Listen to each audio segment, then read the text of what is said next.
Hi, welcome to my YouTube channel. මම සතිරා. අද මම අපේ හස්බන්ඩ්ට ආසම විදිහේ පැස්ටා එකක් හදන්න තමයි යන්නේ. මේ ලෑස්ති වෙන්නේ ඒකට. මුලින්ම පැස්ටා ටික තැම්බෙන්න දාගන්නවා. ලුණු ටිකකුයි තෙල් ටිකකුයි දාලා ඔයාලා හැමෝම දන්න විදිහට. මේක අපේ හස්බන්ඩ් රික්වෙස්ට් කරා මගෙන් මේ විදිහටම හදලා දෙන්න කියලා. ඒකයි මේක හැදුවේ. ඇත්තටම හරිම රසට ආවා. බලන්නකො මං හදන්නේ කොහොමද කියලා. මම ඒකට පාවිච්චි කරන බඩු ටික තමයි මේ. කැරට් ගෙඩියක්, ලූණු, සුදු ලූණු, එතකොට කොච්චි කරල් 3ක් ගත්ත මම, ගෝවා, බිත්තරයක්, කුරුඳු පොත්තක්, ඒ වගේ කරපිංචා ටිකක්, ඒ ටික එකතු කරගන්නවා. සෝයා සෝස්, තක්කාලි සෝස්, ලුණු ගම්බිරිස්, කහ ටිකක්, කෑලි මිරිස් ටිකක් ඔයාලගේ රස තියෙන විදිහට අවශ්‍ය සැරට අවශ්‍ය රසට ඒවා මාරු කරගන්න පුළුවන් ඉතින්. දැන් පාස්තා ටිකත් හොඳට තැම්බීගෙන එන්නේ. පොඩ්ඩක් මම බැලුවා තැම්බිලාද මදිද කොහොමද කියලා. පොඩ්ඩක් හැන්දට අරගෙන ඇඟිල්ලෙන් පොඩ්ඩක් කඩලා බැලුවාම මට හිතා ගන්න පුළුවන්.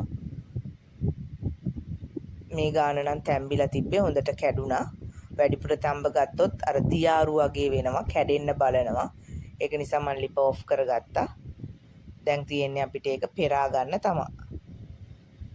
ඔක්කොම එළවලු හීනියට කපලා ලුණු සුදු ලුණු එළවලු ටික ඔක්කොම කපලා තියාගත්තා. මේ තියෙන්නේ තඹගත්ත පාස්තා ටික. අපි දැන් පාස්තා එක හදන්න යමු. සාමාන්‍ය ගින්දරක් තියාගෙන මම භාජනයක් ලිපේ තියා ගන්නවා. පාස්තා එක තඹගත්ත භාජනයමයි මම ගන්නෙ. ඒකට පොල් තෙල් ටිකක් දාලා හොඳට රත් වෙන්න දෙනවා. ඊට පස්සේ ඒකට සුදු ලූණු, කරපිංචා, අපි ගත්ත කොච්චි නැත්නම් අමු මිරිස් උනත් කමක් නැහැ. එතකොට ලූණු, කුරුඳු පොතු ඒ ටික මම මුලින්ම දාගත්තා. පොඩ දාගන්නේ. මුලින්ම සුදු ලූණුයි, කරපිංචායි, කුරුඳු පොත්තයි දාගෙන පොඩ්ඩක් කලවම් කරලා ඊට පස්සේ කොච්චි ලූණුයි දෙක එකතු කරලා විනාඩියක් විතර ඒක තැම්බෙන ගානට තෙලේ මලව ගන්නවා.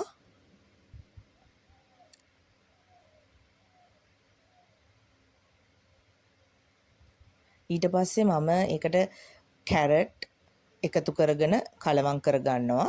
ඔයාට කැමති එළවලුවක් ගන්න පුළුවන්. මම කැරටුයි ගෝවයි තමයි අද පාවිච්චි කරන්නේ. ඊට පස්සේ ගෝවත් දාගන්නවා. ඔයා ලීක්ස් ලූණු කොළ වගේ පාවිච්චි කරනවා නම් අන්තිමේටම එකතු කරන්න. පාස්තා එක දාන්න කිට්ටු වෙලා නැත්තම් පාස්තා එක දැම්මට පස්සේ ලූණු කොළ වගේ නම් එකතු කරන්න. ලුණු, ගම්බිරිස්, කහ, එතකොට කෑලි මිරිස් මම මේකට දාගන්නවා. කෑලි මිරිස්, ලුණු, ගම්බිරිස් එහෙම ඔයාලගේ රස අනුව දාගන්න. ඒකත් දාලා හොඳට කලවම් කරනවා. හොඳට කලවම් කරන්න. එතකොට තමයි මේ ඔක්කොම එකට හොඳට අල්ලගන්නේ. මම බිත්තරයකුත් කඩලා දානවා. එක බිත්තරයක් පාවිච්චි කරන්නේ. බිත්තරේ තප්පර 30ක් විතර පොඩ්ඩක් යාන්තමට බැදෙන්න දෙන්න. ඊට පස්සේ බිත්තරේ කඩන්න හැන්දෙන්. මොකද එතකොට තමයි පොඩ්ඩක් හොඳට බිත්තරේ රසට එන්නේ. බිත්තරේට ලුණු ගම්බිරිස් නම් මම දැම්මේ නෑ. මොකද අරකට දාලා තියෙන නිසා වෙනම දාන්න ගියේ නැහැ. කොහොමත් මිශ්‍ර වෙද්දි ඒක කොහොමත් ඒකට බිත්තරේටත් ගන්න පුළුවන් මේ රස. ඊට පස්සේ මම පාස්තා ටික දාගන්නවා. පාස්තා ටික ඔක්කොම ටික දාගන්නවා. දාගෙන හොඳට කලවම් කරනවා. කලවම් කරන්න විනාඩියක් විතර කලවම් කරන්න. විනාඩියක් කලවම් කරපුවාම හොඳට පාස්තා එකට ඒ රස එළවලු බිත්තර ඔක්කොම උරා ගන්නවා. හොඳට ඒක කලවම් කරන්න ඒක නිසා.